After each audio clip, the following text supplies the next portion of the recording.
नमस्कार। आप सभी को हिंदू नववर्ष पिंगल की हार्दिक शुभकामनाएं। प्रत्येक वर्ष चैत्र कृष्ण पक्ष अमावस्या के दिन संवत्सर का समापन होता है, हिंदू वर्ष का समापन होता है और चैत्र शुक्ल पक्ष प्रतिपदा के दिन नए संवत्सर नौ हिंदू वर्ष का आरंभ होता है। संवत 2080 का समापन होगा और संवत 2081 का आरंभ होगा। 8 अप्रैल 2024 की रात में 11:55 के बाद नया वर्ष आरंभ हो जाएगा। चैत्र कृष्ण पक्ष का समापन होगा और चैत्र शुक्ल पक्ष प्रतिपदा का आरंभ होगा। कब? 8 अप्रैल 2024 की रात में 11:55 के बाद और नया संवत्सर आरंभ हो। उदयकालिक मान्यताओं के अनुसार 9 अप्रैल दिन मंगलवार से नव वर्ष का आरंभ होगा सूर्योदय के अनुसार है, लेकिन वर्ष का आरंभ जो होगा वह रात में 11:55 से ही हो जाएगा। इस वर्ष का नाम है पिंगल नामक संवत्सर। पिंगल नामक संवत्सर का सभी पूजा पाठ यज्ञ में प्रयोग किया जाएगा। पिंगल नाम तो किस प्रकार का रहने वाला है यह वर्ष, इसको जानेंगे। तो सबसे पहले मैं बता दूं कि ऐसी मान्यता है कि परम पिता ब्रह्मा जी ने चैत्र शुक्ल पक्ष प्रतिपदा को ही सृष्टि की रचना की थी। इसी को आधार मानकर काल गणना का सिद्धांत चलता है। अब चैत्र शुक्ल पक्ष प्रतिपदा के दिन सूर्योदय के समय जो वार यथा दिन पड़ता है वही इस संवत्सर के राजा हो जाते हैं। और सूर्य की मेष राशि में संक्रांति जिस दिन होती है वो उस दिन को संवत्सर का मंत्री का पद प्राप्त होता है। तो 9 अप्रैल को मंगलवार दिन है, इसलिए मंगल इस वर्ष के राजा हो गए।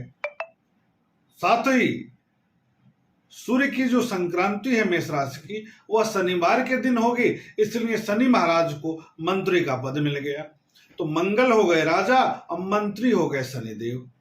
तो इन दोनों के संयुक्त प्रभाव क्या पड़ेगा समाज पर, देश पर, कैसा रहने वाला यह संवत्सर, हम इसको जानेंगे। देखिए, सूर्य मंगल और शनि आपस में मित्र नहीं है, अर्थात राजा और मंत्री आपस में मित्र नहीं है और दोनों तीव्र ग्रह हैं, पापक ग्रह की स्थिति में आते हैं। ऐसे में इनका क्या प्रभाव पड़ने वाला है जानेंगे। मंगल तेज हैं, मंगल ऊर्जा के भी कारक ग्रह माने गए हैं, मैकेनिकल इंजीनियरिंग के कारक ग्रह माने जाते हैं, भूमि भवन वाहन के कारक ग्रह माने जाते हैं। उधर शनिदेव न्यायाधीश हैं, न्याय क्षेत्र के कारक ग्रह माने जाते हैं, सेवा क्षेत्र के कारक ग्रह माने जाते हैं। तो जब संयुक्त प्रभाव की हम बात करेंगे पिंगल नामक 9 संवत्सर में, तो उपद्रव से युक्त स्थिति आ रही है, नकारात्मक फल प्रदायक मिल हो रहा है, क्योंकि दोनों ग्रहों का जब संयुक्त प्रभाव देखेंगे तो नकारात्मक प्रभाव ज्यादा दिखाई देगा। जनता एवं समाज में तीव्रता बनी रहेगी, आक्रोश की स्थिति बनी रहेगी, राजनैतिक दलों में, राजनैतिक संस्थाओं में वाक् युद्ध की स्थिति में वृद्धि हो जाएगा। कार्य योजना में यद्यपि जनता के हित में कार्य होगा, परंतु आम जनमानस राजनीतिक दलों के क्रियाकलापों से संतुष्ट नहीं होंगे, असंतुष्ट रहेंगे। आम जनमानस के सहयोगी संवत्सर के रूप में इस संवत्सर की गणना नहीं होगी। शासन तंत्र अपना कार्य कर पाने में सफल होगा, लेकिन अधार्मिक क्रियाकलापों में वृद्धि होती दिखाई देगी, नकारात्मकता में वृद्धि होगी, घूसखोरी में वृद्धि हो सकती है, भ्रष्टाचार में वृद्धि की स्थिति बनती हुई दिखाई दे रही है। कलाकारों के लिए समय नकारात्मक रह सकता है, कला क्षेत्र के लिए खराब रह सकता है, जो लोग लेखन क्षेत्र से जुड़े हैं उनके लिए भी समय थोड़ा सा नकारात्मक हो सकता है, खेल क्षेत्र के लिए समय ठीक रह सकता है। जो लोग भी खेल क्षेत्र से, पराक्रम के क्षेत्र से हैं, सेना के क्षेत्र से हैं, उनका तो प्रभाव बढ़ता हुआ दिखाई देगा, लेकिन आम जनमानस के लिए, सामान्य जन के लिए थोड़ा सा नकारात्मक प्रभाव के रूप में इस संवत्सर को जाना जाएगा। विशेष करके कला क्षेत्र के लिए भी यह संवत्सर बहुत अच्छा प्रभाव नहीं करेगा। ग्रही मंत्रिमंडल में देखा जाए तो राजा मंगल के पास 4 पद प्राप्त हैं, शनि देव को 3 पद प्राप्त है, यानी 10 में से 7 विभाग इन्हीं दोनों के पास में है। एक एक पद मिला हुआ है किसको किसको, चंद्रमा को, बृहस्पति को और शुक्र को। तो वहां भी देखा जाए तो मेजॉरिटी के रूप में ये दोनों ग्रह आ गए हैं और इनके प्रभाव से वर्षा में बहुत कमी आ सकती है। वर्षा में कमी आएगी, तीव्रता के साथ गर्मी होगी, गर्मी अपने प्रचंड स्थिति में होगा, कहीं पर अत्यधिक बाढ़ की स्थिति, कहीं पर खूब गर्मी की स्थितियां उत्पन्न होती दिखाई देंगी। मौसम की मार इस वर्ष आम जनमानस को झेलना पड़ सकता है। इस वर्ष कोई नई बीमारी, नया उत्पात, दैविक आपदाओं में वृद्धि की स्थिति बन रही है। भूस्खलन, समुद्र में हलचल, सुनामी, चक्रवात, भूकंप, बाढ़ जैसी दुर्घटनाओं में वृद्धि होती दिखाई दे रही है। अग्निकांड में वृद्धि होता दिखाई दे रहा है। विस्फोटक पदार्थों से क्षति की संभावना दिख रही है। विशेष करके उत्तर पश्चिमी क्षेत्र में आतंकवादी दुर्घटनाओं में वृद्धि की स्थिति बन रही है। आयुधों के प्रयोग में वृद्धि की स्थिति बनती हुई दिखाई दे रही है।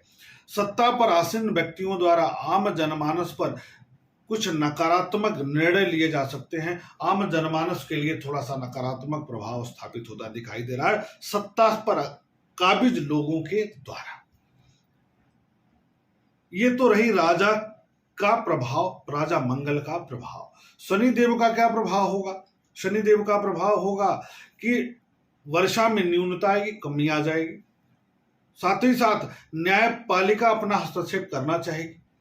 राजनीतिक तंत्र अपना काम चालू रखेंगे नकारात्मक रूप से, तो न्यायपालिका अपना प्रभाव स्थापित करना चाहेगी। इस कारण से राजनीतिक दलों में और सैन्य तंत्र में, सेना और न्यायपालिका में तनाव की स्थितियां उत्पन्न हो सकती हैं।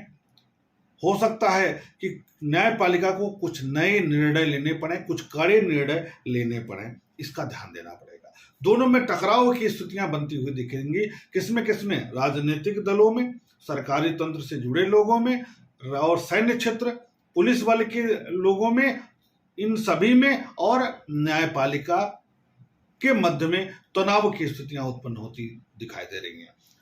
और इसका कठोर निर्णय न्यायपालिका द्वारा लिया जा सकता है इस वर्ष। अग्निकांड, विस्फोटक पदार्थों का नकारात्मक प्रभाव ज्यादा बढ़ता हुआ दिखाई दे रहा है। लोगों में अमानवीय पक्ष बढ़ता हुआ दिखाई दे रहा है। संवेदनाओं में कमी होती दिखाई दे रही है इस नए संवत्सर में। दूसरा, अगर आगे देखा जाए तो इस संवत्सर में छुआछूत, ज्वर, पीड़ा, पित्त, गैस्ट्रिक, विषैले पदार्थों और हानिकारक जीवों का प्रभाव बढ़ता हुआ दिखाई दे रहा है। बैंकिंग की स्थिति सरकार के गलत निर्णय से खराब हो सकती है। शेयर बाजार लाभ का सौदा होगा, लेकिन उतार चढ़ाव ज्यादा देखने को मिलेगा। सरकारी खर्च में वृद्धि होता दिखाई दे रहा है। धार्मिक लोगों के कार्य करने की क्षमता एवं वर्चस्व में वृद्धि हो सकती है। अंतर्राष्ट्रीय संबंधों में भारत के सुधार देखे जा सकते हैं। केंद्रीय सरकार देश हित में महत्वपूर्ण कार्यों के साथ अनेक नियम का निर्माण करेगी, परंतु सरकार कार्यों में शिथिलता जरूर बरतेगी। न्यायपालिका, न्यायाधीश का जो क्षेत्र है उसमें सकारात्मकता देखने को जरूर मिलेगा। सत्ता पर काबिज अचानक बड़े व्यक्तित्व की क्षति हो सकती है। अन्य क्षेत्रों में जैसे कला क्षेत्र है, उस क्षेत्र से जुड़े नामचीन व्यक्तित्व की क्षति हो सकती है। आर्थिक क्षेत्र से भी बड़े व्यक्तित्व की क्षति हो सकती है। कुल मिलाकर के शीर्ष पदस्थ व्यक्ति, चाहे वो किसी भी क्षेत्र के हों, उनकी क्षति में वृद्धि हो सकती है। वैसे तो हर साल कोई ना कोई खत्म होता है, लेकिन इसमें देखेंगे तो संख्या बल बढ़ जाएगा और अचानक बड़ी दुर्घटनाएं हो सकती है। इसके बाद राजा मंगल शनिदेव हो गए मंत्री, और सशेष का पद मंगल को, दुर्गेश का पद मंगल को, धनेश का पद मंगल को प्राप्त है, रसेश का पद गुरु को प्राप्त है, धानेश का पद चंद्र को प्राप्त है, निर्शेष का पद मंगल को प्राप्त है, फलेश का फल शुक्र को प्राप्त है, मेघेश वर्षा के कारक ग्रह शनिदेव को मिला हुआ है यह विभाग। संवत्सर में रोहिणी का वास पर्वत पर होने से भी कम वर्षा की स्थिति दिखाई दे रही है। साथ ही संवत्सर का निवास, पिंगल नामक संवत्सर का जो निवास है वो कुंभार के घर होने से व्यापारियों सहित प्रत्येक वर्ग के लिए मध्यम समय व्यतीत होगा। खाद्यान्न की वस्तुएं सामान्य होंगी, थोड़ी सी वृद्धि के साथ में। मंगल के राजा होने से संवत्सर का जो वाहन है वो नौका है, फलस्वरूप जनता को सुख कम प्राप्त होगा। वर्षा ऋतु में हाहाकार और जीवों में हाहाकार की स्थिति बनेगी, नकारात्मकता की स्थिति बनेगी, और कहीं न कहीं आंदोलन, तनाव, संघर्ष, संग्राम की स्थिति बनती हुई इस संवत्सर में दिखाई दे रही है, बढ़ी हुई स्थितियां दिखाई दे रही हैं। इस प्रकार इस संवत्सर में राजा का क्या फल होगा, मंत्री का क्या फल होगा, इसकी चर्चा हुई। अब नौ संवत्सर का जो कुंडली है वह क्या कहती है, इसको हम जानेंगे अगले कार्यक्रम में। तब तक के लिए शुभ नमस्कार।